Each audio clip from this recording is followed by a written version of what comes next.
This might seem a little repetitive, this might seem a little odd, but this is a kind of a part two to the first one I just did. If you go to like record stores and you're buying movies or whatever it may be, if you're going to like bookstores, you're going to video game stores, buying movies, cool, great.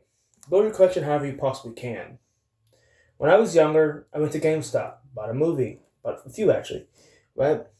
Go to flea markets, build your collection however you possibly can, right?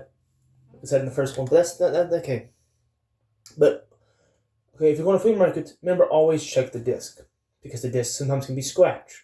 People don't take care of their shit. Okay? Next part, and the most beautiful part of this video. Okay? And the most honest part. Okay? People will cheat you out of your money, right? Right? And they will lie to your face. Right? And that's just anything. Right? So you as a person, right, sometimes gotta test them. Right?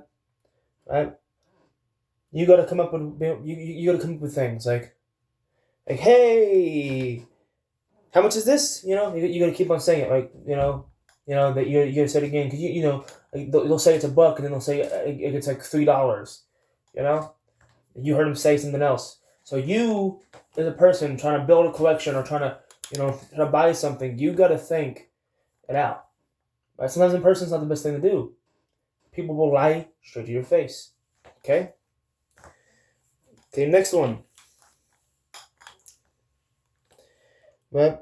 People will cheat you out of their money. Right? That happened. Okay?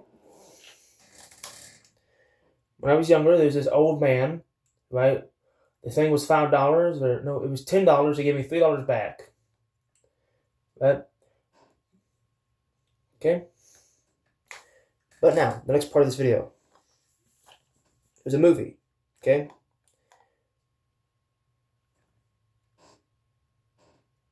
Sometimes in collecting, you find stuff that is free, right? Sometimes in collecting, you find stuff that you've never watched or have ever seen before, right? Right? Or in toy collecting, right, which is the other part of this, right? You have seen stuff you've never heard of, and you buy it, and you never open it. It's worth thousands of dollars in the future, worth hundreds of dollars, right? Right? Yeah.